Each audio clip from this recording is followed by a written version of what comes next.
Hello, everybody. Welcome back to the Iconist Podcast. I'm your host, Barry 3D. I'm here with... go by DJ Rod C.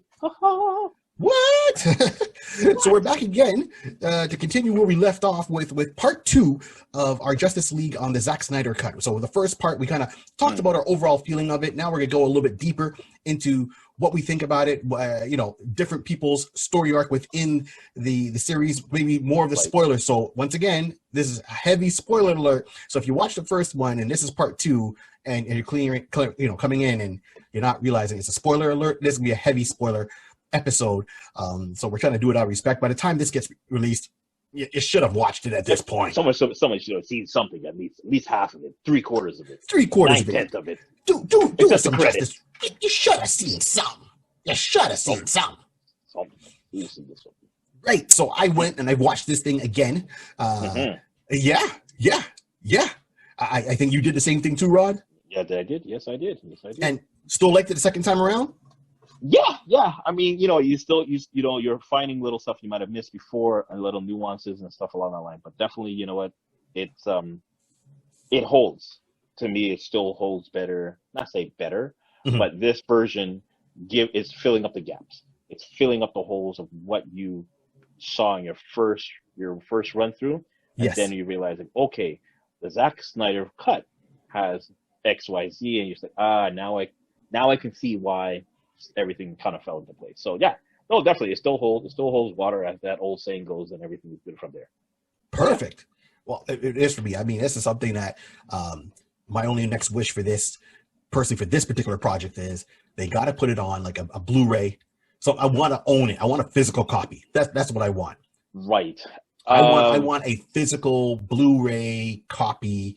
It's fun to stream. Don't get me wrong, and you can always stream it, and it's fun to watch. But this is something that I really want to get behind. I think it was special, for myself personally. I have a lot of the Justice League one-shot cartoons that they released, and some of them I bought at the movies and all that. As a collector, I definitely want to have this piece of pop culture memorabilia. Yeah. So yeah, I completely agree with you. I mean, I'm kind of like shaking my head. I know they gave us. This really is, I have to say, they gave us the opportunity to see Zack Snyder's copy. Will we be able to get anything further than that? That's, to me, that's still up in the air. I hope, but there's never any guarantees, depending, what you're going to do with that. That's how I look at it from my perspective on that. Yeah, because Warner Brothers, I don't know, they don't seem to get their heads together more than Marvel Studios. So, I mean, a lot of Marvel movies were being done by Sony at the time until Marvel took the reins and said, hey, we're opening up our own studio. We are going to kick it off properly, and we're going to start off Marvel Studios, and that's when they dropped the first Iron Man. Now, I'm not saying there wasn't Marvel movie before, and I know people are going to say, well, Barry, no, there was Marvel movies before. Yes, granted. A lot of them were, we as fans, we just had to take what we got and enjoy that we saw something close to it. The best Marvel movie the best Marvel movie everyone forgets, in my opinion, is Blade. Blade was the one that kicked it off, right? This is prior to Marvel Studios, and we'll get back to Justice League, but Blade was the one that, when Wesley Snipes went, he was looking to do 2 projects. So he was looking originally at Black Panther and Blade. And, through negotiation, with his Sun Ra Productions, he turned around and decided to go with Blade. Right? So how it came out, they said, okay, you had less red tape with Blade. Blade was like, let's be real, he was like a D-list character at the time. And all Wesley did and his team did was change somewhat the cosmetic look of Blade by giving him, the certain hairstyle, the tattoos, the trench coat, all in black, the glasses. That was it. And they gave him a sword instead of spikes, right? And instead of a motorcycle, he had a Charger, I think it was, a car. Right? Yeah. That's it. The origin story is pretty much, word for word how it is in the book, except for instead of making his mom a lady of the night, she was just like someone else. But that's it. That's his origin and how it came about. And first movie, Blade, okay, boom, right? You saw the little thing, Marvel, at the very end. Yeah, at the end. I remember telling a lot of my friends saying, hey, that's a Marvel character. Like, what are you talking about, Barry? Blade's a great, fantastic movie. People didn't even realize it was a Marvel character, a comic book character. People thought it was like just his original idea of a vampire, and they were loving it. So it was funny how they just kind of roped him in. When the second Blade movie came out, Marvel at the very Right. beginning, Oh yeah, for all the and, success the and a first lot one of did. people confused, like, what do you mean Marvel? And I'm like, man, you got to know your source material. Yeah, yeah. I mean, Marvel did that because again, it's a D character. You said it exactly. Blade to them was a D character. It wasn't that popular, so they basically said, you know what, we're going to do it, but we're just kind of attaching ourselves at the anchor of it, just to say we're there, just for their own legality of it. But Yes. after the success of that, listen, we need to put that to the front. What? Let's get the lights. Get that light. We need to hire. Get up. Bigger. No, I need to see the full screen. Thank you. That was it. That's Dolby sound. Exactly. The audience is now deaf. Exactly what it was. So, and this is what I'm thinking. Like, it's great Warner Brothers owns DC Comics, but I think DC's got to step over their own studio if they want to get their properties done properly. No pun intended. No. So this brings me back, like, with the whole Zack Snyder universe. So we've talked about it, and to give you people, everyone that's listening, and thank you for tuning in. So once again, please like, subscribe, share, tell everyone. Look for our. We'll put a link at the end of the video. It's gonna have our Facebook page. It's gonna have our Instagram page. We're always gonna put little tidbits up there, pictures of us doing what we're doing, what we like, things we hear, see within the industry. So you can use it as kind of your news outlet. We're gonna start getting that going. So please go ahead and do that. And follow us individual on our own media. So we're gonna have all the links there, so you can catch up with my comedy stylings, Rod's DJ stylings, how that mishmash and crisscrosses at times. So we're definitely doing that. Getting back to Justice League. So the Justice League, I mean, that team was, and I have my notes here. It goes back all the way back to like February of 1962. 1962 is when they brought these characters all together to form the Justice League. I think they made their first appearance, if I'm correct, in The Brave and the Bold before they had their own kind of offshoot issue. And the reason they brought them together is because they wanted to have a team book. They saw what was happening over at Marvel. They had all these characters, like, okay, how can we do another book with sales and bring that up? Hey, let's bring some of these popular characters together, help bring up some of the other characters. And that was the run of the Justice League. And the Justice League had, the original one had, Batman, Superman, Wonder Woman. They're known as a Trinity, the three main founding members, and every story arc has those because they all have their certain archetypes, along with Martian Manhunter, Flash, Aquaman. These were the main characters that came across in that, in Green Lantern. Sorry, I almost forgot about that. I'm about to say Green Lantern. Yep. Right. So these were the original ones. So let's see how the Snyderverse, as everyone's calling it now, this is the Snyderverse, holds up with the original. So let me pick your brain, Rod. So you watched the movie, I watched the movie, got it. Watching, know it. So we're gonna break it down. So first of all, as we mentioned in the last video, Flash. I like how they utilize Flash more in Zack Snyder's than in Joss Whedon's. He was less of a cornball goof. Yeah, he was definitely more comic relief, if anything, and even then, it was even more of a forceful comic relief in Joss Whedon's one, and it's like okay, you're putting jokes or you're doing things that make you like stop talking. You're just like you're more annoying me now. Just be someone red zooming by. I'll accept that. I'll take that. Just don't say anything. Just zoom by in red. I'll take that at that point with that version. But in the Zack Snyder universe, he definitely again, watching it again, you're seeing certain things like even on the first interaction with him when he was getting the job at the dog store.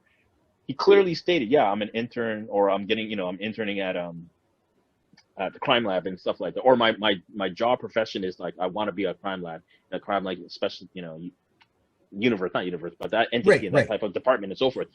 So again, they made sure that was there. To me, if I recall with Joss Whedon, you don't hear nothing about, crime lab until the very end when he's like, Dad, hey, I got a job. It's a foot in the door. So we've never seen anything or heard anything to say it was a thought process. Yes. Coming from there. So I was like, we know the source material. We know that's what's supposed to be happening. Absolutely.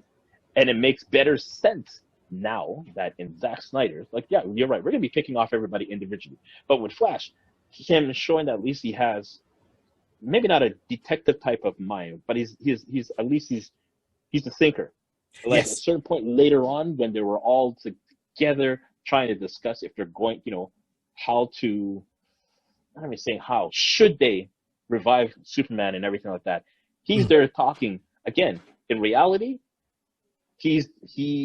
well, I guess he's about the same age. No, would you consider him the same age as Cyborg? Because you know what, I'm trying to think of that. Because I was about to say he was the youngest one there, but he really wasn't the youngest. He's one of the two youngest. He's But one of the two youngest, exactly. it's in between him and Cyborg. But that's what I'm trying to figure out who is.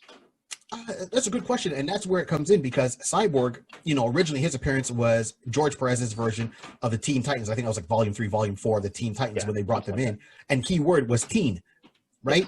So Cyborg was a teenager. Cyborg, this one they put him in college or university. Originally he was high school, or maybe it was college, but he was still a teenager when he first made his appearance.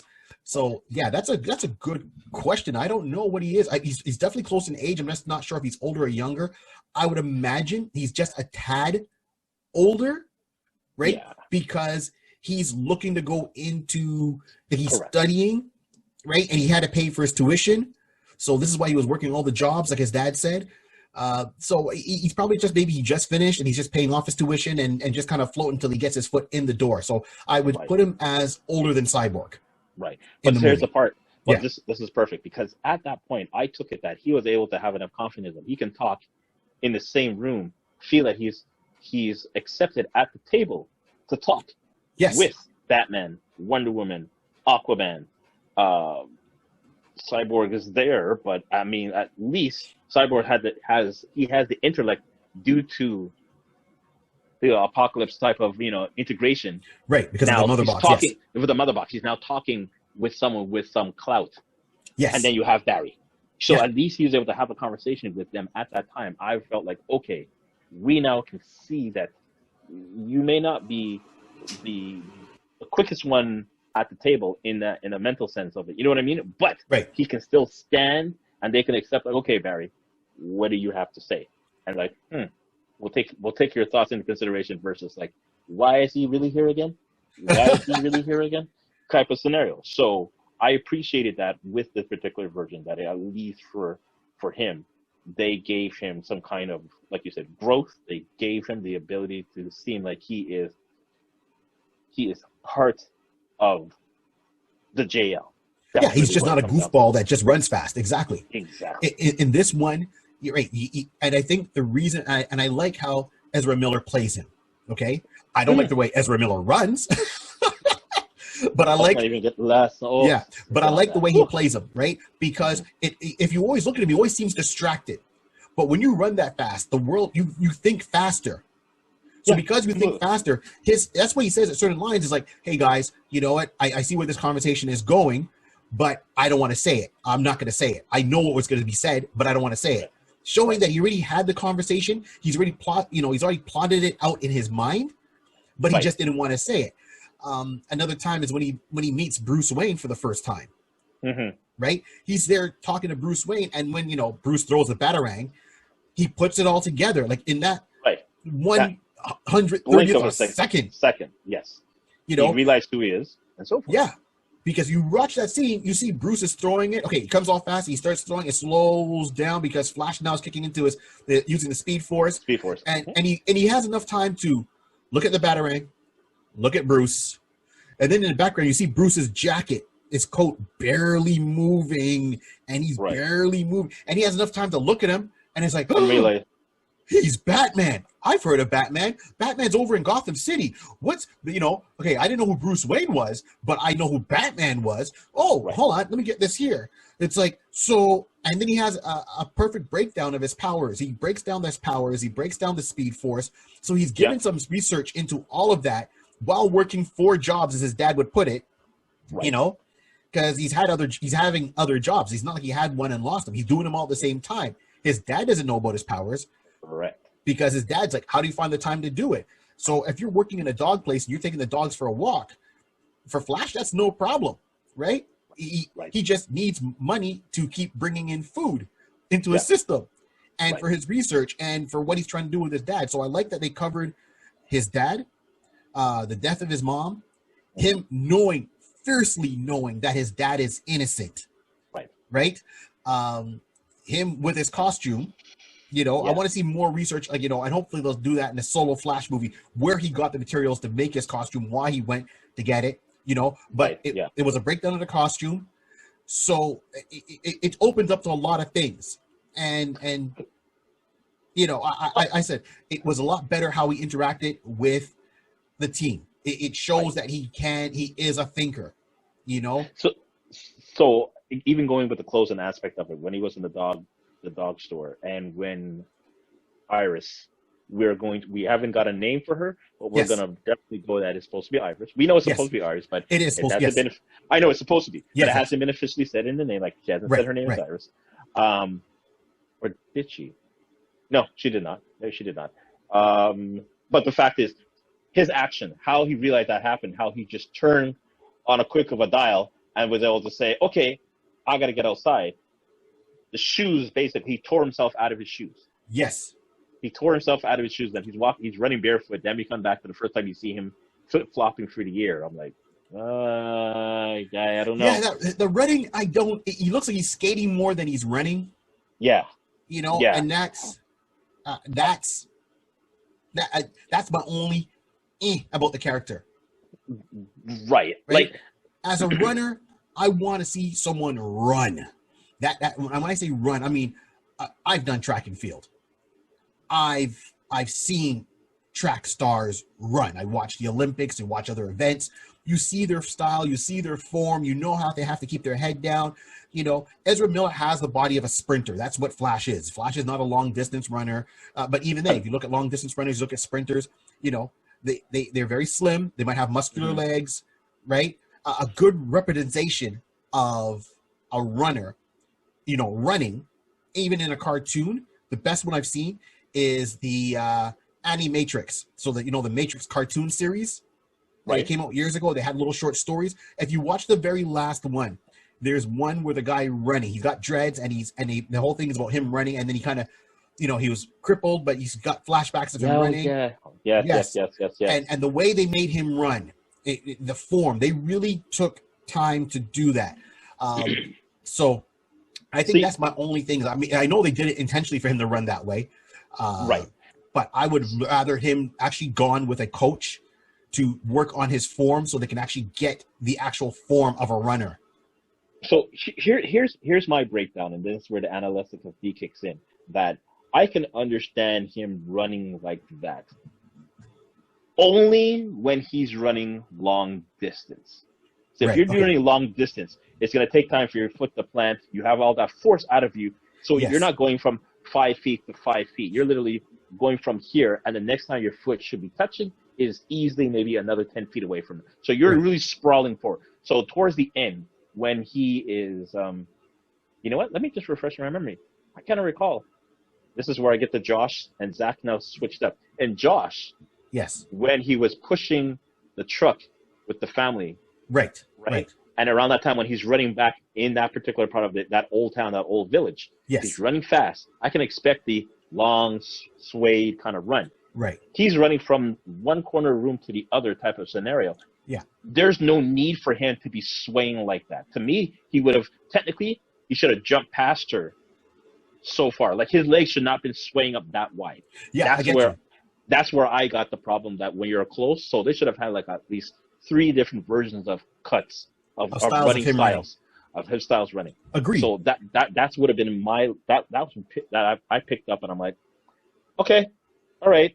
But then the swaying like you're ice skating, and I'm like, no, you hit it. He looked like he was ice skating instead of running. He's not the fastest skater. He's the fastest runner. He's the fastest man alive, but he's supposed to be running. So that was my only if about it. But I love that they brought in, as I said. So what we know about Flash, right, before we move on. So we know, obviously, Iris West. We know who's cast for it. She's in there. He's met Iris, right? So it's a matter of now, in his own standalone movie, how they'll make him and Iris meet up. We know that he's working in a crime lab. He's got his foot in the door, so we're not sure how much further it's going to be. you know, to get that going.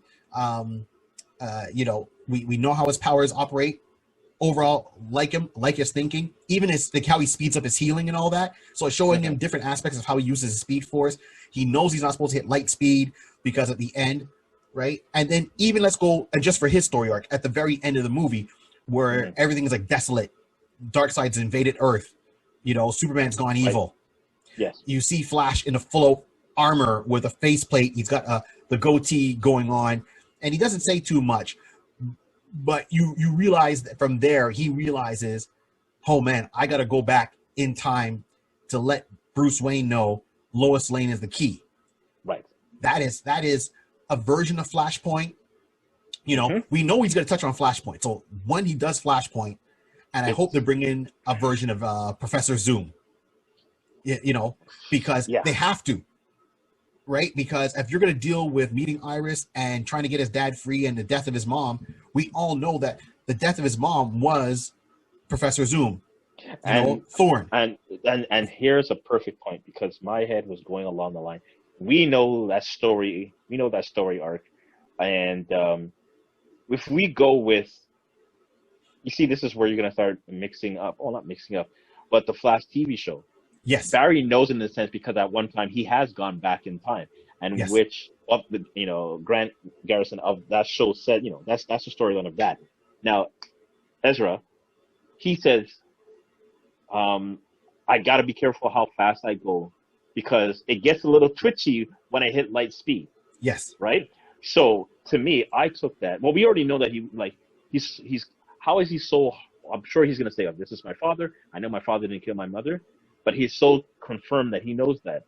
Why? Because he probably went in time and he saw that it was Zoom. But again, that's the TV show aspect of it. You know what I mean? But I'm wondering if they're going to add that in to his solo to show that he knows why his father is completely innocent, but he has no way of proving it. He has to do it the legitimate way of proving it in now times. And I think they can. And keep in mind, so in the Flash TV show, Ezra Miller makes an appearance when they do Crisis of Infinite Earths. Correct. That was by far like one of the best moments DC did. Thank you very much. You get the golf clap. You get the golf ultimate clap. Yeah, you get the right. So that's what they did. That was smart. That was absolutely smart to bring those two Flashes together. You had Jay Garrick come over. You had they're doing Crisis of Infinite Earths. To me, that tells me that this Justice League is taking place on a different Earth than the CW one. Okay, correct. That's fine. Accept it. We'll accept it. I mean, look, they said 52. There was more than 52 multiverses in the DC universe. 52 universes in the DC, multiverse. I think the point is, so that means CW, one universe. Okay, cool. Right. And they had their different universes because originally Supergirl was on one, Flash on another, Arrow was on the same one as Flash. He was the same one as Flash, yeah. It was only Supergirl was on the opposite one. That was right, and Black Lightning. And Black Lightning, he was a separate one as well. Yes. So, right. So this is why. So when Ezra comes over, we know that he's from the Snyderverse, and these are where these heroes are. It's all canon. Okay, got it. So I want him to really deal with his own Professor Zoom. Who is going to be? How it's going to come about? It's going to be. That would be fire to me, right? We don't need to rehash the Flash's origin. They covered a lot of it in Justice League, so don't give us a whole movie on an origin. Just do a quick flashback, get everyone up to speed. Let's jump in on the story, see how Barry deals with meeting Iris, possibly meeting a Wally younger way before he gets the powers, and then dealing with Zoom. Now, I know he's supposed to run and he's doing his version of Flashpoint. Michael Keaton's supposed to come in to reprise his role of Batman. So it's supposed to be Ben Affleck, Michael Keaton. Michael Keaton's not sure because of different things, script, timing for the project. Yeah. So, and going back and forth. And I'm okay. And the only thing, and I mean, as this is a fan, so the only thing that I would hope for if they're really going to go that far, let's say Michael Keaton can't make it. We know on the CW one, they brought in Kevin Conley. Yep. Right, to be Batman. A lot of people know about this guy. A lot of people don't. My person for Batman who gets overlooked, when we have these big discussions, is Kevin Potter. So, right. Do you know Kevin Potter? The name. I'm just trying to remember which Batman he was. He represented was. He doesn't do any of the TV ones. Generally, if you watch any of the videos done by Batman the Sun. Okay. Right. Yes. So if you watch City of Stars, Mhm. They just came out with a new one right now. The name escapes me, but if you watch City of Scars, he plays Batman. When I believe he also played Batman in it's a whole bunch of ones. If you go back in the Sun, look at their website, you'll see Kevin Potter playing Batman. The one of the guys who directs it and is behind it, his name is Aaron. He usually plays Nightwing or he plays the Joker in some of these Get it. ones. Okay. Right, and they are fire. I mean, like the Batman one is about almost half an hour. The City of Scars is about half an hour. Their newest one they just came up with is about the same thing. Yeah, and they brought it up. So it'd be cool to give him. He's an actor. Yes, he is. He's got the look of Bruce Wayne and Batman. It'd be cool if they just put him in the suit and let him come in. You know, I think, and I could be wrong. I have to double check my notes. That there's an older video called Batman versus Predator, and I think he was in that playing Batman. So he's been around.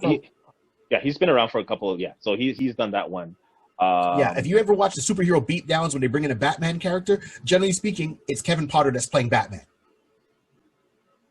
Right? So that's where it comes in. Flashpoint is going to be interesting, you know, depending how they do it.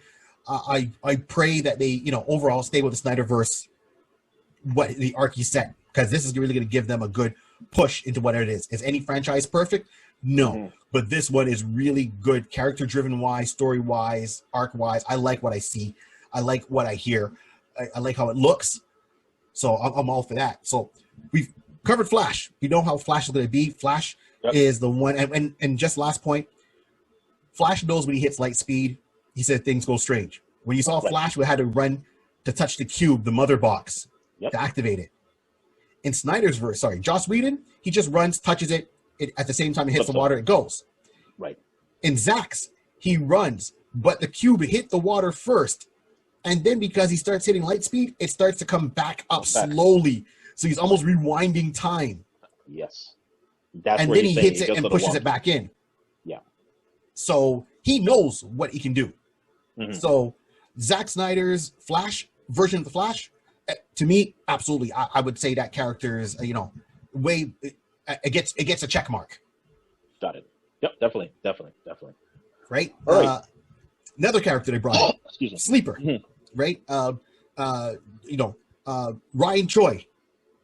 Yes. Right. So for those who don't know, you have Ray Palmer, who's on DC Legends of Tomorrow. Yes. I know everyone looks at Ray Palmer like the DC version, almost of Legends of Tomorrow, Iron Man, because he's got the suit. The suit shrinks him.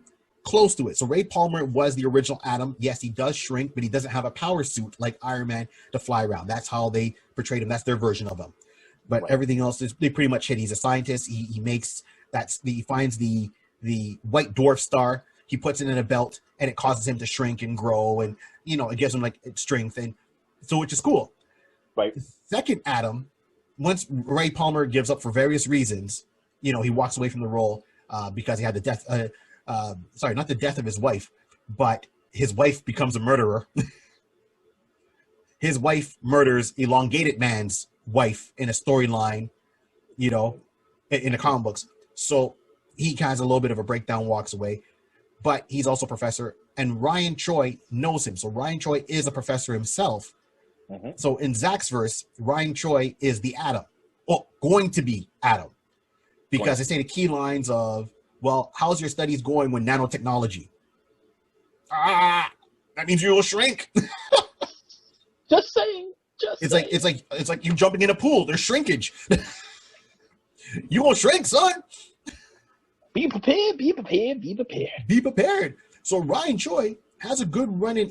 When he has the Atom, they gave him a comic book series, and he had his run. And in his run, he fought Giganta. You see her more in the Justice League Unlimited. It almost seems like they have a relationship, or they start to have a relationship, even though she's a villain, but she's trying to go good. And and it's the jokes. I mean, she grows, he shrinks. But in the comic book, he's a professor at a school, so he's a university professor. He comes across Ray's work. He ends up taking up the mantle of the Atom. He's very smart, extremely smart. I mean, even though, and I said, I'm not saying because he's a teacher, he's not smart, but he's like a scientist, really. But he's teaching science. Yeah. Mm-hmm. At a university level to his class, and he's a very kind of a easygoing professor. But at the same time, when you look at his personal history, he's versed in the martial arts because his parents pushed him to be They said strong mind, strong body. That was their mantra, The mantra. right? So, they brought him in. Now, did they bring in a costume or anything like that? No, but possibility is there, Mm-hmm. right? Obviously he knows about the Justice League. I mean, everyone's Oh, worldwide now, right? exactly. He's working on nanotechnology. He's at Star Labs. I'm about to say Star Labs. There's a connection right there. So definitely, it's a great thing that Zach was able to put in that Easter egg. So Yes. just giving us the fans who may not, for those who don't know, but letting us who know, once you hear the name Ryan and Ryan Choi, to be like, oh, this is what they're, okay, go clap again. I see what you're doing. You're slipping in and you're just slipping the card, and that's it. So I'm happy with that. I mean, again, we also he was in the Legend of Tomorrow, like Dario was saying, Legends of Tomorrow. So he was, the up and coming one, to continue the mantle Adam on there. But it's good to do this. Well, now here's a scenario I'm trying to figure out with Ryan. Right. Are they going to, because we know him as the second Adam. Yeah. Are they going to consider him the second Adam and try to make some kind of base that Ray Palmer had already existed in that particular world? Oh. Because technically Ryan is the number 2. So Yes. we could definitely jump over and kind of go that route and just claim him to be the first one. That could do that. But if you're going to say that, I will like it that they make him number two. Just Right. make him as Adam, but he has a connection and some knowledge. Ryan has his own knowledge of Ray Palmer and say, I know Ray Palmer's work and this is what he does. Didn't know to the length of the research of the projects and the stuff that Ray Palmer did. Right. Realize, hey, we work in a similar field, whatever the case would be, and then realizing that this is a person who's been taking care of the world on that end. I could definitely, the mantle's been passed on to me. The similarities in our works are very similar. Realizing, oh, they're exactly the same. You can take on the mantle. Yeah, absolutely. Yep. And look, I mean, but of course it's going to seem like they're copying, but because they brought in Ryan and not Ray, they're going to have to somewhat do it that way to just pay homage to the original person. This is what I'm saying. Exactly. So I think, and when I say they're copying Marvel, I'm not saying Marvel they copied Marvel's character. No, I'm just saying when Marvel came up with the Ant-Man, right? Right. They had Michael Douglas was the original Ant-Man. They did flashback to say, okay, he already existed. Him and his wife was the Wasp. Here are some of the missions they did for the government, and they showed footage of them. And then they brought in the character who's generally the second Ant-Man. Exactly. So everyone knows the second Ant-Man. And the original one, Michael Douglas's character that he portrays, is still there. Right. So it's almost going to be like that. So it would be nice if Ryan comes across his technology, or Ryan's technology is very similar, and then he finds out what Ray, and either finds his notes, comes across him at some point, and brings him in, maybe brings him back, because there's a whole storyline called Sword of the Atom, where, this is back, I think, like the 90s, where Ray Palmer just got fed up with a lot of stuff going on, this after, and he walked away from the world, and he just shrunk down, and he stayed shrunk, but he shrunk down so small that he ended up in a kind of a, Marvel says microverse, but he goes into their kind of version of that, and it's like a sword and sorcery tale. Mm-hmm. That he's running around there with his costume, but he's got a loincloth over the costume, so to speak, right? That's draping down to his legs, and he's riding like an ant or something like that, or another kind of a creature, and he's got a sword, and it's really like he just goes full out barbarian. It's called Sword of the Atom, right? And so it'd be nice that if the original Atom, is still around, maybe Ryan Choi turns around, has to say, look, I found his notes. Something happened. I'm going to go and see if I can find him. Has his own set of adventures. Hey, you're here. What are you doing here? Oh, this happened. I didn't want to go back. Oh, okay. Right. Either brings him back, or at least he knows where to find him if he needs guidance. Move on. That's a very nice takeaway.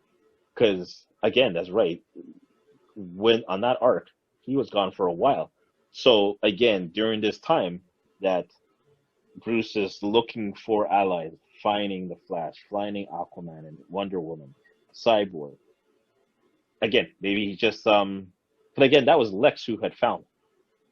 It's from Lex who had found them. So basically, maybe no one had found Ray Palmer. But Ray Palmer Yes. could actually be alive and actually kicking, but just I'm not really, I'm the scientist. But really and truly, Adam is really more of a scientist versus a Yep. superhero. Yep. So that's a very nice conversation we're having Yep. right now. That makes And, sense. and with movies being made right now, I mean, we all know this Shazam movie. Sorry, the Black Adam movie with Dwayne Johnson is being made, Mm-hmm. right? In that movie, they're bringing in Hawkman. Okay, Got it. Mm-hmm. so Hawkman always reincarnates. That's the one they're going with. That he reincarnates over the years, and in the comic books, Hawkman, who's like and they're doing the space version of Hawkman from Thanagar. So Okay, that good. Hawkman is best friends with Ray Palmer. The two of them even had a title together. It was called Hawkman and the Atom. It ran. That was the title. It wasn't Hawkman and Hawkgirl. It was Hawkman and the Atom, and they had their own adventures at the time because the two of them are truly best friends in and out of costume. Right. So if you know, and this is really stretching that if they're going that route and they're bringing in those characters, then maybe the Atom might come back and cross with Hawkman and present day, and we'll see. But that's one stretch. But I'm like the fact that they at least planted the seed there. Mm-hmm. I know he's not big enough to have his own movie, the Atom. I mean, he's got a lot of history. He won't have his own movie, but if they do like one of their DC one-shot cartoons with him, straight to streaming services or like DVD or Blu-ray, yeah. Go ahead. Oh yeah. Water yeah. break. Water break. Then I think that's where they can go and kind of gate some more history for the character, right? And gain some more followers, bring in those loyal followers and bring new followers so that if they, by all fingers crossed, do another Justice League movie, come on, Warner Brothers, that's where the Atom can come in and shine with that nanotechnology, right? So we got him. Right? Another character that kind of snuck under the radar was John Jones, the Martian Manhunter. Yes. What did you think of this character? So, I mean, like how they brought him in. Well, here's the scenario. There was always rumors that the General was Martian Manhunter in Man of Steel. Yes. That he was there and that was it. But supposedly, maybe those particular cuts hit the cutting floor, so we've never actually saw the transformation or making any type of connection and so forth. So I'm quite happy that Snyder may have cut that in Man of Steel, but he was actually able to bring it back and let us see and let us know that John was there. So I'm quite happy with that. I personally was a little hurt in the sense that you are here talking to Lois as Martha. Right. Bring her in, and that's great. So we can see you for the first few seconds. That's great, and then you disappeared. But if maybe I shouldn't have stayed out at the end when he was like saying, maybe I shouldn't have stayed hidden, or I should have came out and helped. I'm like, at some point you should realize that this particular thing that these guys were doing was it's a world catastrophe that's like it's going to happen. Like if you want to consider this place your home, if you want to consider this place to be where you're going to put up your roots, you may want to just like put me in coach. Who are you? Don't worry about it. I may be your ace player. Just put me on the coach. At least let the coach like Bruce know what I got another guy here to throw on, and let's figure out what we could do. No, he just waited to the end. So I was a little like in that part of the writing. I was a little bit like, I wish they used them earlier. I really wish they used them and just see if they could have utilized them. Maybe because the scenario is Martian Manhunter is supposed to be as strong as Superman. Yes. So I can understand writing wise. If you had him, there wouldn't be no need to push forward with the story to try to revive Superman. You know what I mean? If you're going to say that, so at least at that time they would have done their research, find out who he is, and realize, oh, you're this strong. Okay, maybe we don't need Kal-El, and we just need to bring him back. And no, they would still need Superman. Well, this is what I'm saying. I think they would, but if you're going to say that John is this powerful being, he should be able to handle his own. There wouldn't be no need to bring him back. So to bring him in, so I can understand that. At that point, I said it would have been best not to show us that he was even there, because that really is the only time you see him, and then at the end. Right. Okay, so my take on it is like, okay, I like seeing him. So I that want was to see him, yeah, but I get what you're saying. It's either it should have been all or add nothing. anything. All or nothing. It All or didn't, it nothing. didn't really add nothing. It didn't add. It just was more confusion in a sense. Like, if you're here, so why aren't you doing something? Okay, so we're gonna get into the psychology of this character. So yes, so first of all, you're right. Martian Manhunter, he was there in Man of Steel because he was a general. They did make a rumor about it, and you know, Zack saying, well, he was supposed to be in my movie, and it never came about. So I see how they're trying to portray the Martian Manhunter. So give you some history on Martian Manhunter for those watching, if you don't know.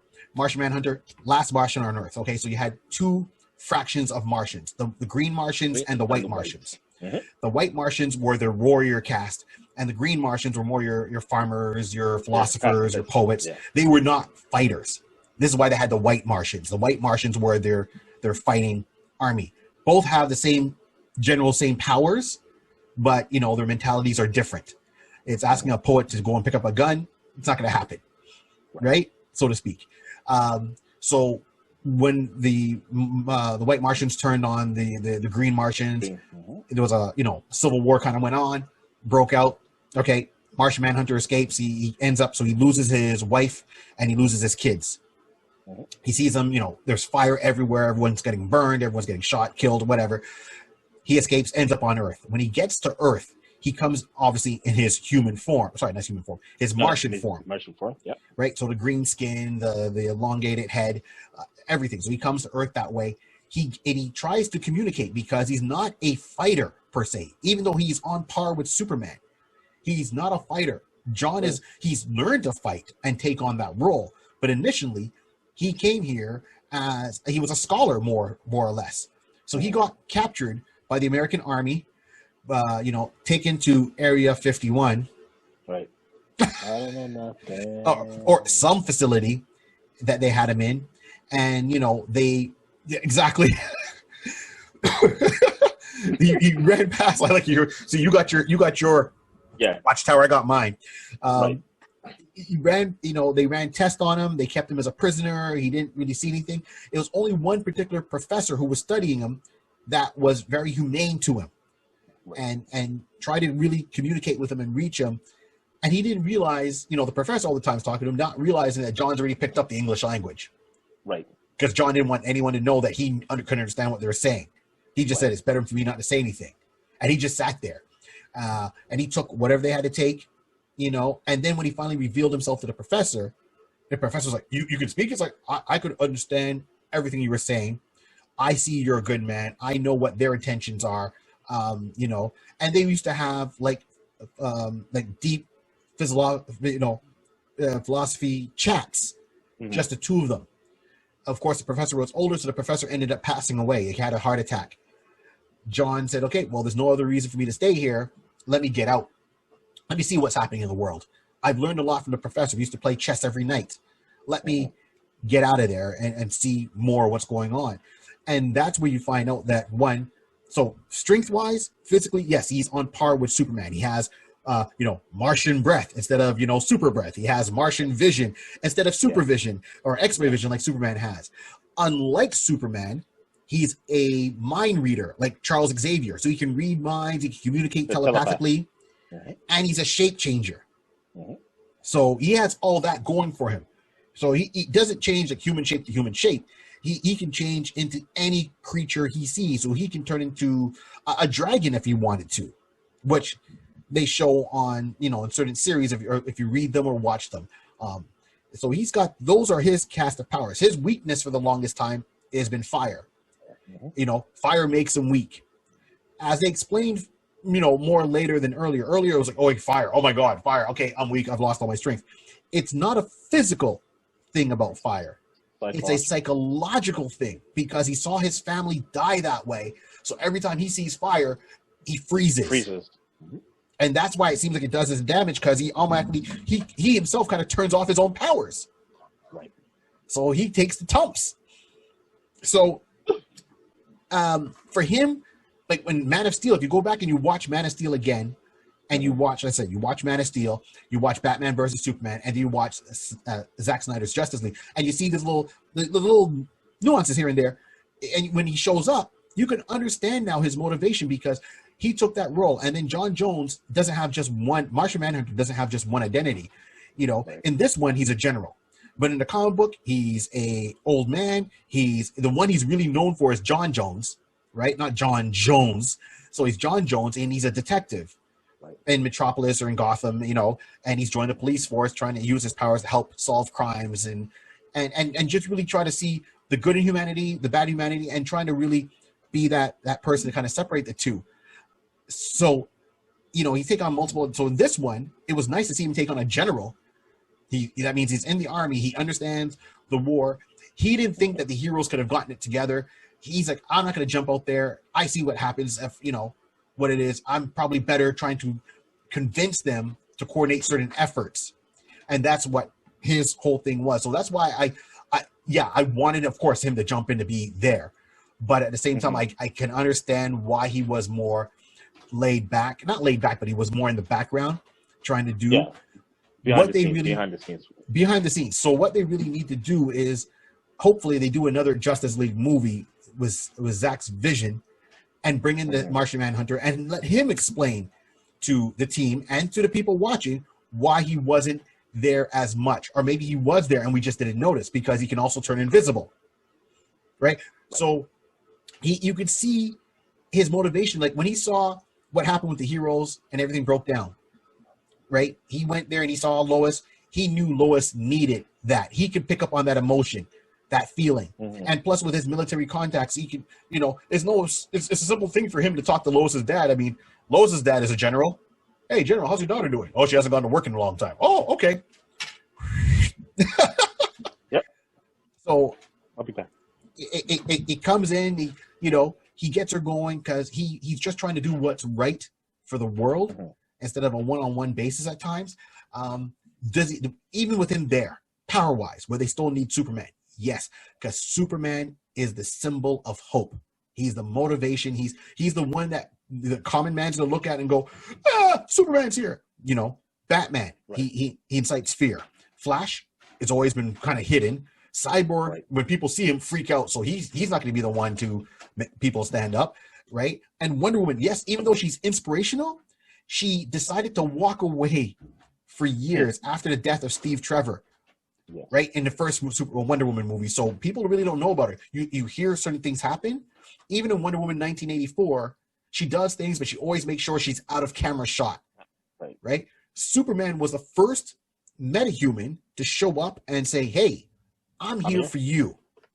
And people like, okay, well, we don't like you. We distrust you. If you remember Man of Steel, we're arresting you. Okay, put the cuffs on me. It's like, and he snaps the cuffs like, you could have got out any time? Yeah, I just let you put them on because it made you feel comfortable. He's really trying to come up with an open hand policy to say, I'm not a threat to you. Right? So John Jones, I mean, I liked how he showed up. I wish, obviously, I saw more of him acting with the team. Because if you really go back, and John Jones, Martian Manhunter was also one of the original ones back in 1962 who was written onto the team. Right. And if you really follow Justice League from Volume 1 up to today and all the, the retcons they did, Martian Manhunter is the center and cement of the Justice League. He's the one, he's the rock. Superman is the inspiration for men, but John Jones, Martian Manhunter, is the inspiration for the team to exist. He's the glue that holds them together. Right? Yeah, basically, he's like the conscience. He's like the conscience in the sense of basic, like putting the people first and kind of being the conscious of making sure the team doesn't overstep their boundaries. Yes, they have this infinite power, which in reality, like we've seen in other particular illustrations of the Justice League and so forth, where they say, you guys are superpower beings. Like, really, what is to stop you from deciding to go injustice and Ultraman in our eyeball? And we should, if anything's possible. So, yes, it is. Martian Manhunter is the glue, the conscience, the person who's the level-headed to kind of like bring down people and just bring them. He who is not human is one of the most humane people on the team. Nailed it. Absolutely. Absolutely. And if he came up more, The only difference would have been nice is if he was in there, then he would have to take more of what Bruce Wayne was doing of trying to get the team, saying they need to come together. Faith, that's where he could have really stepped in, right? So hopefully Hmm. going forward, like he sees It, what the team did, he right, sees how they came about, and he says, "I'm gonna be there for you in the future." He recognizes that he wasn't there. He's gonna be there for them in the future. right. So I want to see him grow into that role, right? Because, but and that's exactly it. Because although Bruce is Bruce Wayne, the character has this humane side. Um, I'm it was Batman. definitely right. Yeah, he was definitely in the Snyder cut. He was definitely more humane and just trying to make sure that, listen, this is what we need to do for this planet. We need to take care for humanity and stuff like that. Yep. There's something coming down the pipeline. Again, like I said in our last one, that I like this cut of him because the first one he just was the angry Batman from Yeah. Batman versus Superman, Yeah. and he was just angry, and there was no need for the anger. There was Like never a need for 24/7, the he anger. seemed to be angry unless he was, as soon as he was out of the costume, he was like, okay. And as soon as he was in the costume, he was angry all the time. Yeah, Yes, is he driven by anger and a vow he made? Absolutely. But he's not angry 24/7. correct. But I think a lot of people take it that when they saw that, they read the comic book, The Dark Knight Returns by Frank Miller, everyone's like, Mm, oh man, he's angry. He's this, he's gritty. Yeah, he's gritty. He's not yes, very angry all the time. angry. And when he deals with certain people, yes, when he has to deal with a criminal, he's not going to be nice to you. Yeah, you If chose you're this about path. to shoot, stab, Right. rape somebody, beat some, and he's fed up with God. Yeah, he's about to crack some bones so you might not walk properly again. Because you chose that path. It's my path to correct your path by any Yep. means necessary. Yeah, he's That's it. the reaction to their actions. That's exactly what it is. Right. That's so. Yeah, we went deep on that one, but that's it. Yeah, I'm trying to bring it back to Martian Manhunt, but Yes. Yeah. Batman is basically he's not. I'm happy that he wasn't portrayed as being so angry. You start Yeah. to see, like I said before, you start to see the the detective, the Yes, the person at detective, least the who's. tactician, that's his strong point. So hold on. So before we go Mhm, a bit mhm, further, so Martian Manhunter, overall, like that he's finally in there. He's finally made his big mhm. screen debut. He was on the CW Supergirl that he came in for, and that's where Yes, fans would see him.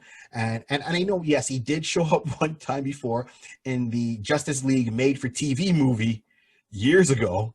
oh my Um, gosh, so we like dude, this version of him. just the same. We like this one. We He's happy with this good. version of him.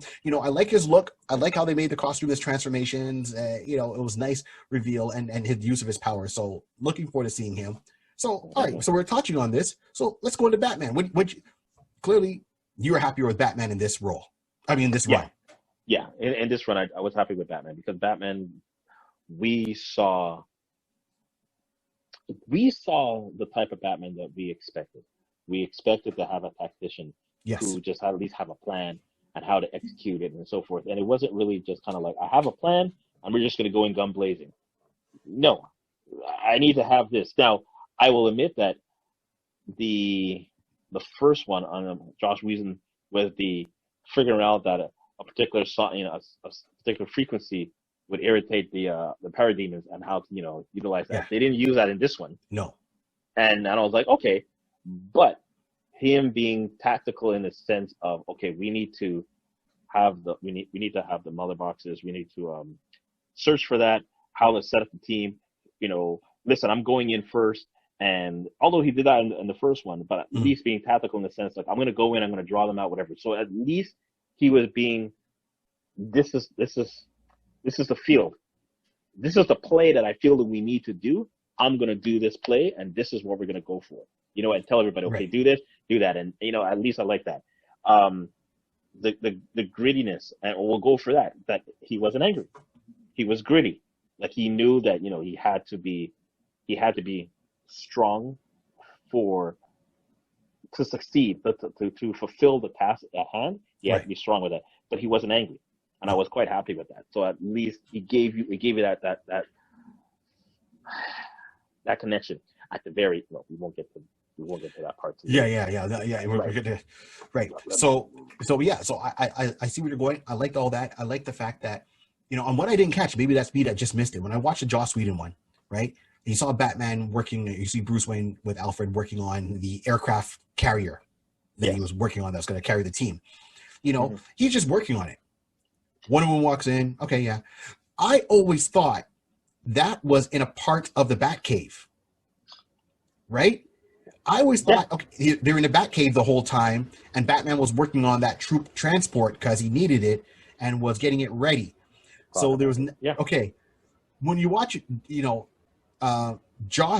Zack's, you realize he's at a different location than the Batcave altogether. He's off-site in a hangar that he's bought with a whole lot of security, that he's actually building that aircraft troop carrier there. So he's nowhere near the Batcave.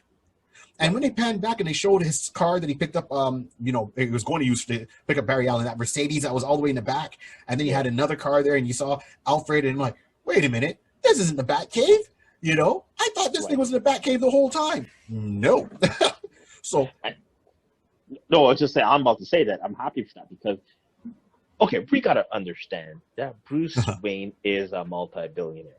We understand from our source material, buku bucks. We understand that Bruce Wayne does not have only one location. No, exactly. He never had one location. No. So it was perfect that, okay, we got a second one. That just proves to me that for him, he realizes, listen, if I'm gonna have my air carrier, I need access to it. I need some place to store it. Maybe the cave he has currently is not big enough for that. Which you can clearly see it doesn't, because how are you going to get it in and out? So it made sense. It was properly thought out that if he's going to have this ship, this flying machine, he needs to have this stored somewhere. What's the possibility of not having to go back all the way to the country to get something, some parts, whatever the case to be? Just an example of working out. You have it in there. You have it come out for Bruce. Probably bought the building right beside. Put the parts, how the parts, deliver there. No one understands there's an alleyway underneath that bring the parts over to where he really needs it, and no one sees it. But again, this just shows the dynamic and the thought process of saying, okay, Bruce Wayne is a guy who has money, he has ducats, he has Munero, and he's like saying, I need more than one place to stash my toys. Yeah, exactly. See, and this might be seen as a stretch, right? But I'm still sticking with this one. This brings me back to, okay, so we know that he's a billionaire, okay? Years ago, he was a millionaire. He's always at the top tier of whatever it is. Well, probably when we are now, in another plane and we've done our time here on Earth and we've moved on, our great-great-great-grandkids will be reading about Batman. He's going to be a trillionaire. Right. Right? So this goes back to, Adam West, rest in peace, and Burt Ward, okay? Mm-hmm. When Adam West was Batman, with Burt Ward being Robin, okay? And if you remember the TV show, right? They were $1 million. It was $1 million episodes, and the sets were a lot of money, or $1 million sets. Anyways, if you look at the Batcave had in the Bat computer, right? The slides and the Batmobile. That's it. But in the show, Batman did have a helicopter, and he did have a boat. Not at the cave.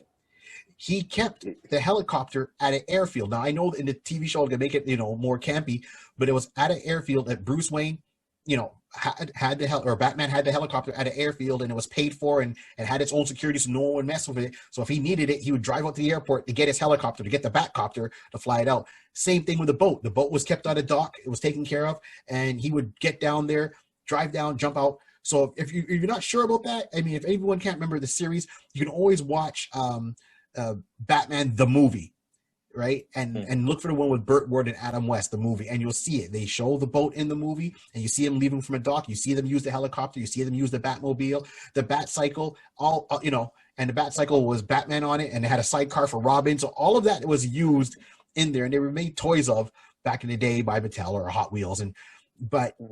So this almost goes back to that, where you have the cave, and the cave only keeps the car, right?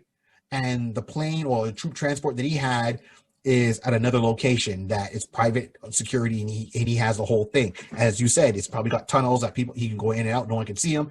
He's got the buildings all around probably bought to keep it as cover. He's got it covered. He owns 6 satellites. Yeah, exactly. You own satellites? So at this point, if you got enough coin for a satellite, I don't think it won't be a problem for you to have another 4 walls and a ceiling. I'm just saying. Oh, that's it.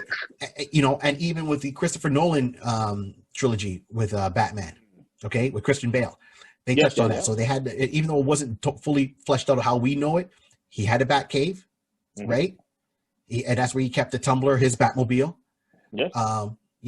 Then he had one in the city. If you remember the second movie, he had his Batcave, so to speak, in the city because the house was being rebuilt after the first one. So in Christopher Nolan's one, the house got burnt down.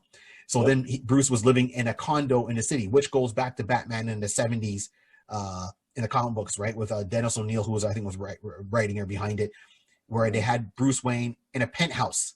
And how it was is that it had like the 2 towers and the penthouse was at the very top. And it had a tube that would jump all the way down into the ground where his makeshift Batcave was, but it was hidden inside of this huge giant tree. So no one would see him going up or down. Hey, the 70s were a hell of a time, man.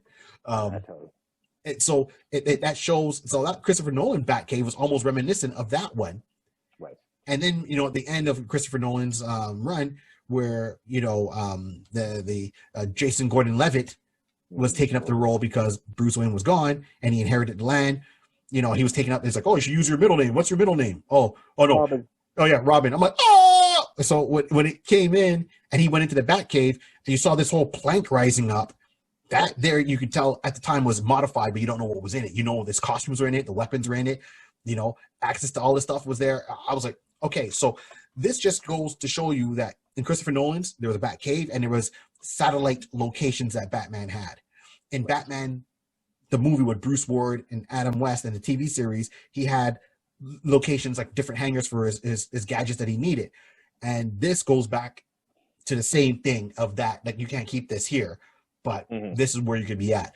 So Batman being less angry, more of a tactician, really focusing on getting the team together, recognizing everyone's weaknesses and strengths and trying to work to them together. He really went out of his way to really get this team going. And that was his journey. That was his way of saying, sorry, Clark, I messed up. You died because of me. I saw the good in you. I was wrong. I'm going to make it right by any means necessary. Martha, why did you say her name? I don't think anyone's ever put that together. Both of them have moms named Martha. Both moms named Martha. When he said it, I was like, what do you mean? Holy crap, Martha Kent, Martha Wayne. Wow. Yeah, man. Yeah. As a hardcore, it's so obvious that you miss it. Right. So I was like, wow. The first time I was like, wow. Everybody talks about Thomas. We don't talk about Martha. Yeah. Thomas Wayne. We talk about Thomas Wayne more than we talked about Martha Wayne. Well, that's it. Rarely did her name ever come up like that. So yeah, I fully understand. Yeah. Can you picture if their parents met? You know what I mean? It's like, I'm Jonathan Kent. Yeah, I'm Thomas Wayne. Yeah, this is my wife Martha. No, this is my wife Martha.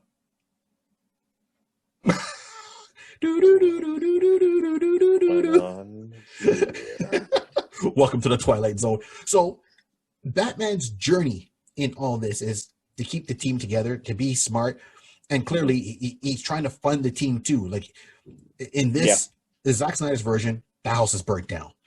Robin is dead. So there's a lot of things that can lead to that happening, and he never built it back up. It could have been the Joker who was in on that. If it's not the Joker, and they're not going to put obviously the Joker was responsible for Robin dying, right? They just never covered it fully. You see in, Robin's costume there with the haha and all that on it. Right. So we know that. Now for that, Bruce Wayne's house burning down, was that part of the Joker? Or could it have been Bane? But I like that how he has all that land that no one can see. Like he's got acres on top of acres. He's now looking to rebuild it as their first kind of headquarters with the round table, the Justice League table. So that's almost reminiscent of the Justice League when they first formed, and more so the Justice Society. Well, you know what? Let me put a pause on that. I want to go back to something because I honestly always had this particular thought that we know the Christopher Nolan Batman came out first before um, this one came out, Yes. right?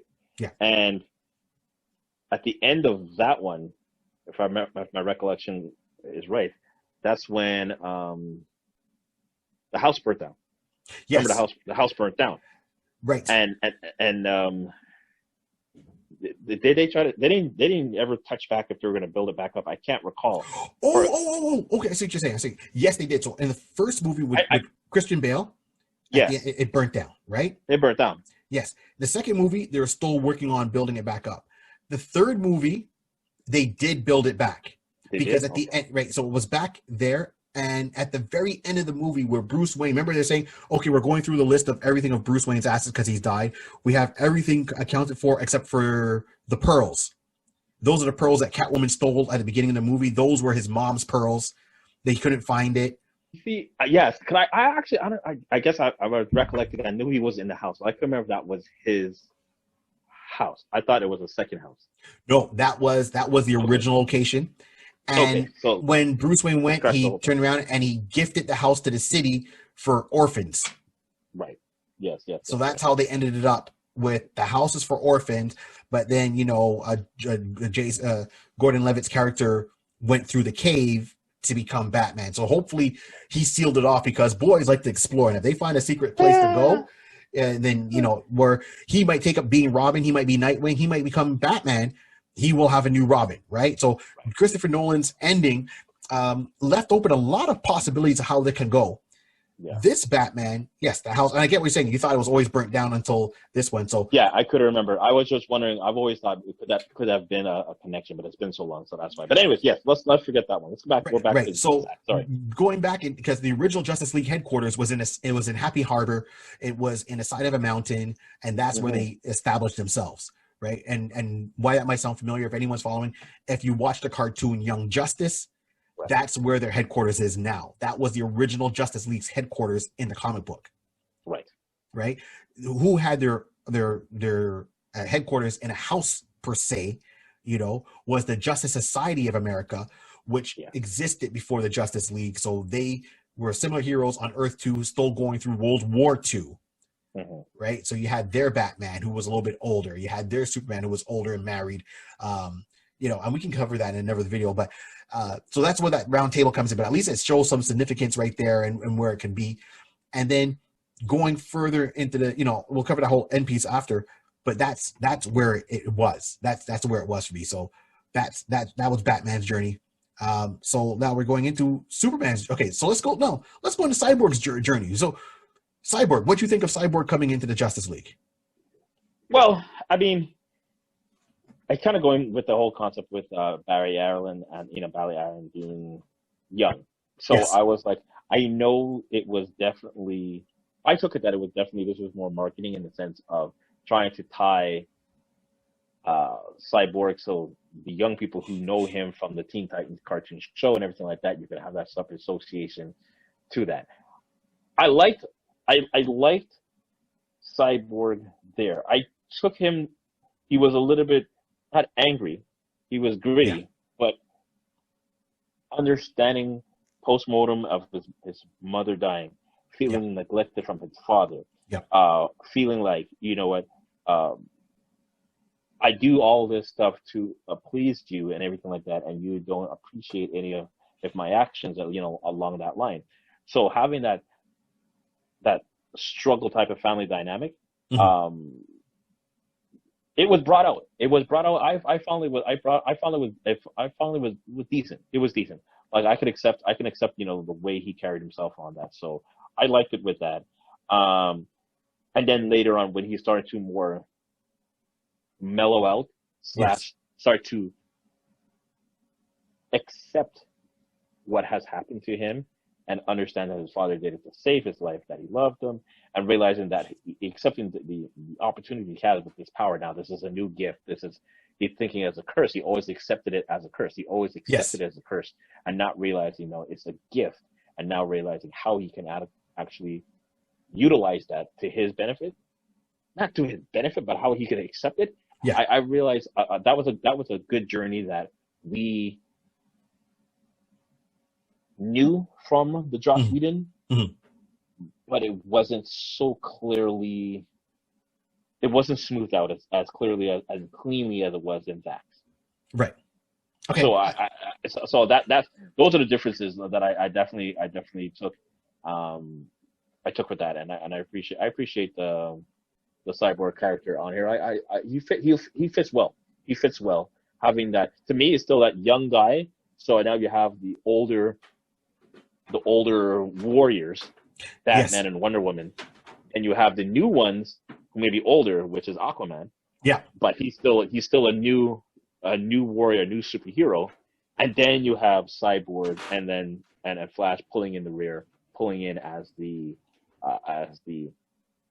next generation of Right. superheroes. Right. So I like that the three different tiers in there, and understanding that, you know what, he's gonna learn something off of these guys. So I appreciate that. I appreciate that, actually. So yeah.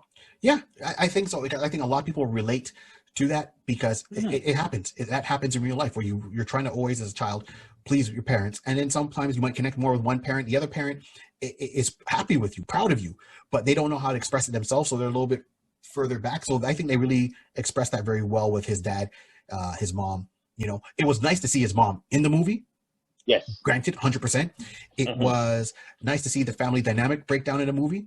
It was nice to Hmm. show him and as his football career. And they even mentioned that, okay, your boy is a genius. He's like super smart, and he's got two parents that are doctors. So it's almost like coming up with the Huxtables without Bill Cosby having his have some Jello pudding. Hmm. What, you fell asleep? I don't know what happened. So it was nice to see all that play about. Cyborg's first time. Cyborg's more of a new hero out of all the heroes they showed. You know, Yeah. Cyborg is like a brand new hero. Cyborg only came to light in the 80s, with Marv Wolfman and George Perez when they started doing Teen Titans. And Cyborg, he was a lot. Basic story was there. Hmm. He was a lot, the whole thing with his mom passing away, his dad making him that way, the anger towards his dad, that carried on for a while. He was a lot. When I say weaker, I don't mean weaker as in person, but I'm talking power wise. Like power wise, he just had super strength. He wasn't able to fly. He wasn't Right. able to connect into computers the way he does now with the internet, but things have gone forward. So I understand the changes, and I agree with that. He had a sonic cannon, and then his whole thing was, well, this is my body. His body even looked differently. He had more human flesh on his body, right? So if you would see him, he'd almost look like he was wearing a metal vest, right? Sleeves would be, you have his arms all the way up to here to his sleeves, you know, um, and that's how it would be. And he still had more of a hair piece. He had some hair, you know, Right. so he had more of a human features, human body. His body didn't look so mechanical. It really looked more human, Yes. right? Yes. Uh, Um, they brought Cyborg in. This is not his first time on TV. They brought him in before, not this actor, but in Smallville was his first Smallville. appearance, right? Yes.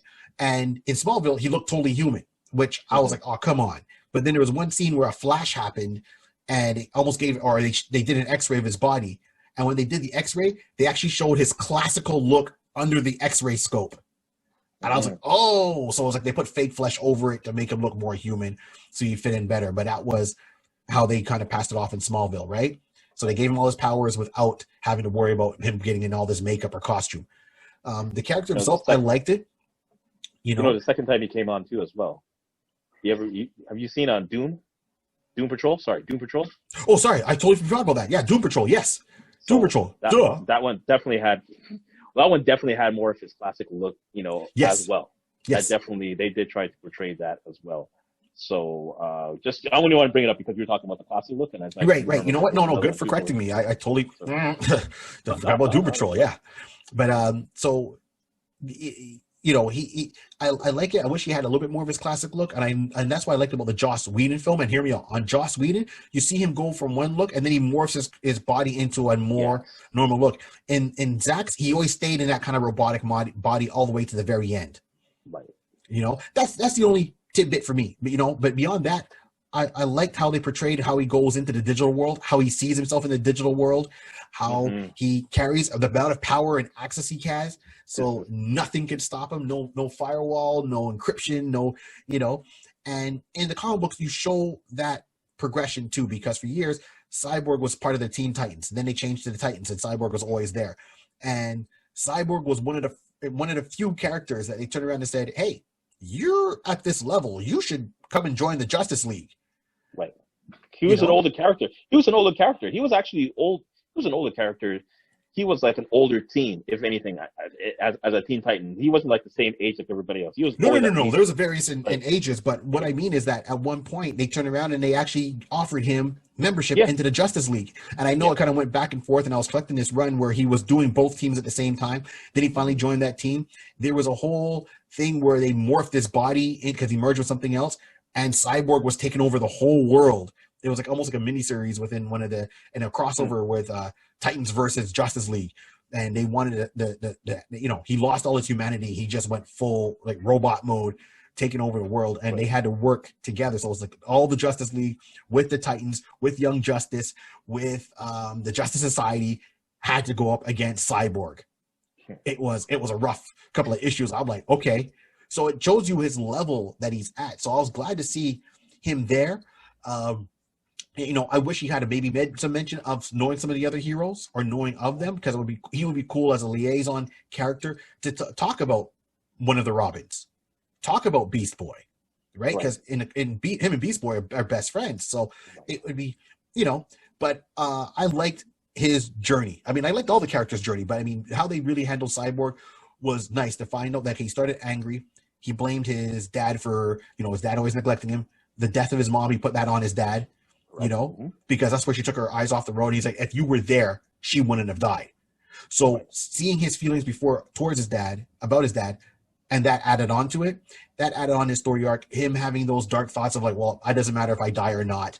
And then having something to live for and saying, okay, and then finally listen to his dad's last words. It's like, okay, I talked to you as a scientist. Now I'm going to talk to you as a father. And that was a good ending for that character. I mean, I don't think Cyborg, he doesn't have a big rogues gallery, so he can't really, I've never, he couldn't do his own standalone movie or even short cartoon or something like that, because he doesn't have a rogues gallery that he can really go off to. His rogues gallery is either with the Titans or it's with the Justice League. He's never really been a one-off character.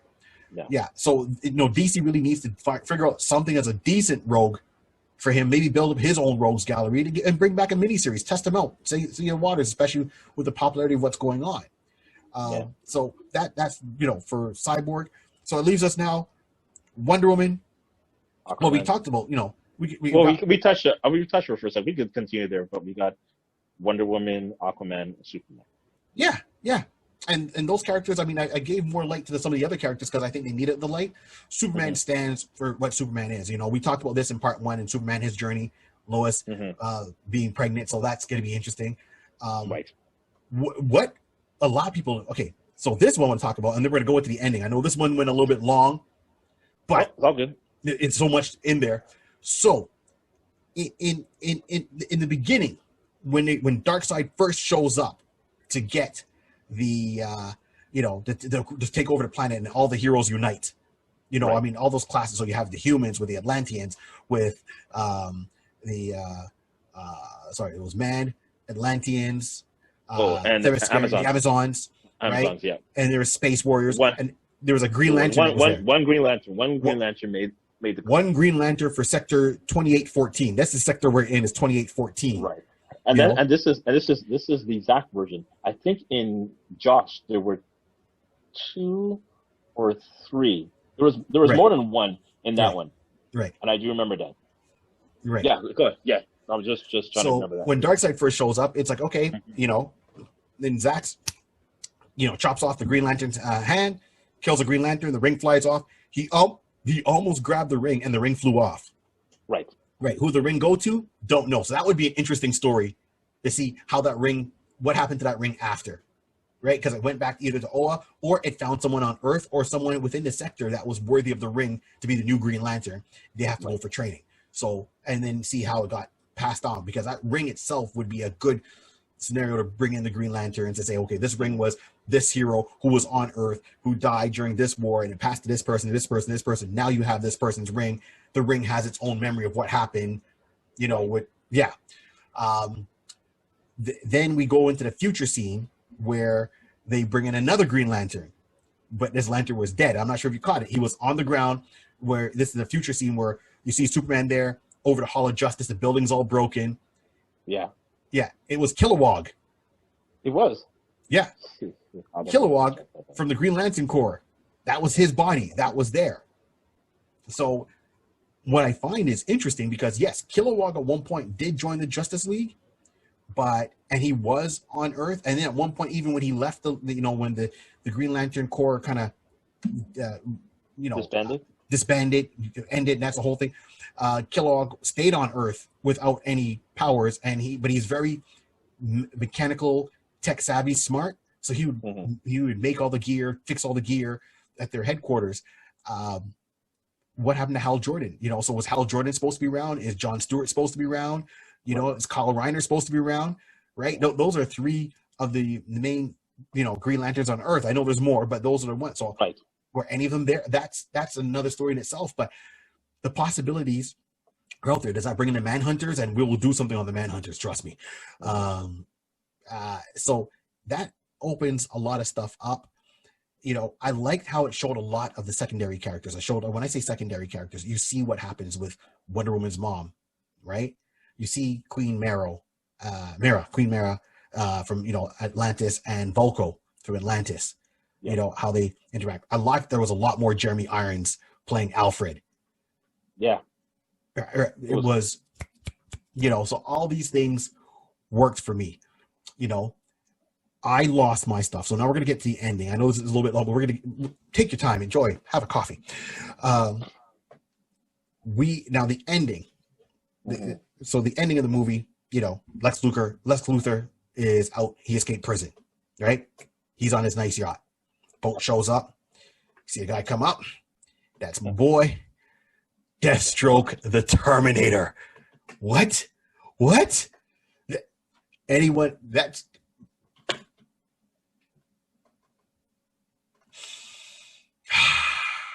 okay. He is one of my favorite villains. Anti-hero, villain, whatever you want to call it. He's one of my favorites. Deathstroke. And let's put it this way. Without Deathstroke, there'd be no Deadpool. Complete facts. One was definitely copied off the other. Deathstroke's name is Slade Wilson. Deadpool's name is Wade Wilson. Wade. The creator of Deadpool said, yeah, well, we kind of took, we wanted to make a funnier version of Deathstroke, so we made Deadpool. Like, they claimed out and came out and did it. They almost had to go to court for it, because it was so similar. They both used to run with swords. Anyways, so when you see Mike Mignola comes up, and first of all, the costume is like it's comic book worthy. It's like dead on of what he should look like. The actor playing him had the stature. They gave him the gray hair, the little goatee, the look that I was like, oh, so costume dead on, costume off, dead on. This version opens up where it shows you how smart Lex is, right? Lex in the original, Batman versus Superman found out a little, but this one, he was all about, okay, yeah, okay, yeah, well, I got some information. What? Oh, well, Batman? He's Bruce Wayne. And no more conversation. Just less talking. It was very popcorn in the first one. It was kind of like slightly annoying. Like, you're supposed to be a super genius, I understand, but you're just being more annoying than anything else. Right, but it's like, hey, yeah, he's this Bruce one is Wayne. good. Yeah, exactly. And it's like Deathstroke's like, okay, we got something to talk about. Get the champagne. Yeah, I got that thing to do. I like that he had Lex Luthor had the two female bodyguards in the background. So that's like what I had in his book there. It's Mercy and I can't remember the other one's name, but I always remember Mercy. Yeah, because Mercy is the one that's still around up to now. The other one, and she ends up dying, but there's a whole storyline on her. But the two of them were always there. So he had his bodyguards, so to speak. This is why you got Deathstroke, the killer, showing up, man. So Deathstroke showing up, and it's like, yeah, we should have a league of our own. Bruce Wayne. So I like that they're bringing in the League of Super, the Legion of Doom, because it's right. Lex Luthor. That's it's getting all their villains together. He called out it's Batman, so we don't know how that's gonna play out. Right. Right. I I heard, through the internet and everything and all what I've been looking up, that the standalone Batman movie would have been fire, in my opinion. The one with Ben Affleck. Right. Because it would have been Ben Affleck. It would have been Mike Mignola playing, Deathstroke. So it would have been Batman fighting Deathstroke. The theme of it would have been more of a horror-based theme, right? With the action still happening, right? And they would have brought in Batgirl. So I don't know if they would have brought in the traditional Barbara Gordon Batgirl, or and if she would have been older, or if they would have brought in one of the Cassandra Cain, the newer Batgirl, but they would have brought in Batgirl, right? Which, a lot of fans say, oh, Robin. Okay, well, Robin we know is dead, so maybe they would have brought in one of the characters to play one of the new Robins coming up. But that movie and the actors were excited, they just couldn't get on. The studio didn't get going on that. You know what? Even going back to what you're saying, man. I mean, DC just needs to just take the reins and just start their own DCU. Yes. And literally do that. If they want to call it DCU / call it Zack Snyderverse, go ahead. But that after this rendition, this is where they're gonna have to. The meat and potatoes are right there in a plate in front of you. Yes. Everything is right there in front of you. This is the mash it up. This is the best time to do it. Mash it up, man. Because Suicide Squad is still in that same universe. This is the time. Like they need to, with everything that's going on in the world, someone needs to be in an office right now trying to get this figured out. I have no problem. Not to sound harsh, everybody, and I'm sure if you agree with me after I say it, we have no problem waiting another 2 years for another DCU movie to come out. If it's 3 years, but we know going forward it's going to be as close to emulate what the MCU did. Yes. They have to start. We have to have they have to have their own Iron Man.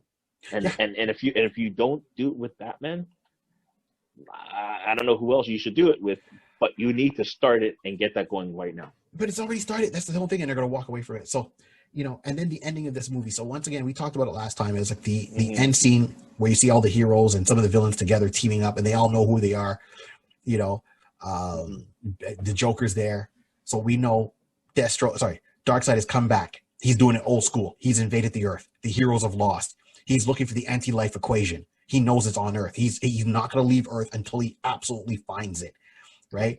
And then you see Batman with the Joker, with Cyborg, with Flash, with Mira, all working together, and you could see that Batman and Deathstroke have a understanding.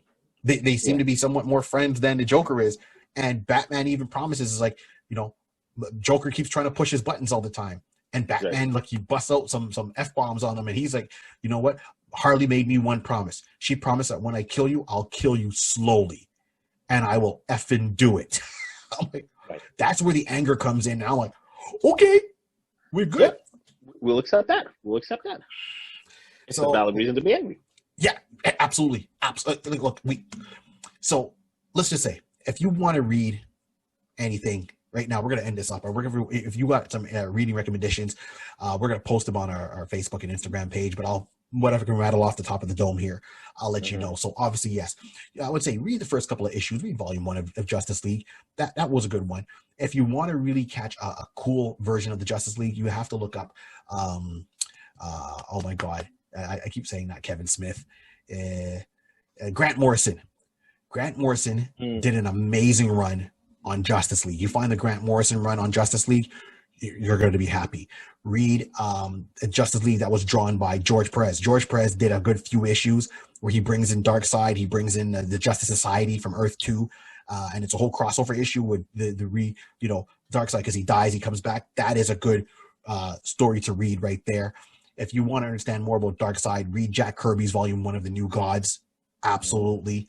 Check out Volume 1 of Mr. Miracle. So you can have, it fills it a little bit more with the history, with those characters.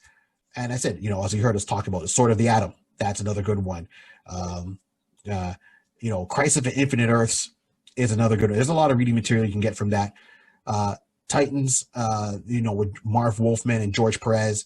So that one will go into the Titans season, and what's happening with Cyborg Justice League. So you read those, volume 1, issues 1 to 26 of, Marv Wolfman and George Perez's run was a beautiful run on that, because that's the team that had Dick Grayson. So you had Robin, and then you see him transition to Nightwing at one point. So it's Robin, it's Beast Boy, it's Raven, it's Kid Flash, it's Cyborg, and it's Speedy, who and Aqualad, who joined the team. Aqualad's back and forth, but Speedy, who's is Arrow. So a Green Arrow sidekick. So you read those stories, you'll get a good feel of all these characters that you've seen in there. Flash, you definitely got to read Flashpoint. Yep. No question about that. Aquaman, you got to read his earlier stuff, very action based. Dennis O'Neil, he did a lot of action sequences. How he drew it out was really nice. Even Dennis O'Neil's version of with Batman was really well done, and changes it. Of course, everyone knows the Dark Knight Returns, but with Aquaman, there's some good volumes, like this current run of Aquaman that's going on right now. The new 52, when they kind of redid it, and then Rebirth kind of sold it, but they started again. That was action oriented, a lot of stuff. So Aquaman is not just a guy that talks with fish. So these are some of the ones. We're going to put more up on a Facebook page. We're going to put some more up and tag them on our Instagram page. So if you want to look at some reading material, what we recommend, that's for sure. Thank you for tuning into this long-winded episode. Rod, any final thoughts? No, listen, everyone, we appreciate your time. We appreciate you guys hanging out with us. Yeah, as you can tell, it's not long-winded. Listen, we're passionate. We love what we do, and we love talking about these characters and just basically giving our opinion and our thoughts on it. And we're glad that you guys are enjoying yourselves. So please, like we said, if you guys have anything that you want to add, and please feel free, jot it down. Put it in the chat, put it down in the message. We'll definitely take a look at it. We'll definitely get back, and we'll bring it up for next time, anything like that. So please listen. We appreciate your time. We appreciate you guys having fun with us. I hope you guys had fun, because I know I did. I know Barry did. Listen, this is a great time. Let's do this. Come on. So this is, once again, please like, subscribe, subscribe, and share. I got my new tongue yesterday. Yeah. On YouTube, check us on Instagram and Facebook, and see the links there to catch up for myself, catch up with Rod. Once again, thank you for tuning in to the Iconist podcast. What? And that's how we turn the page. Have a good day.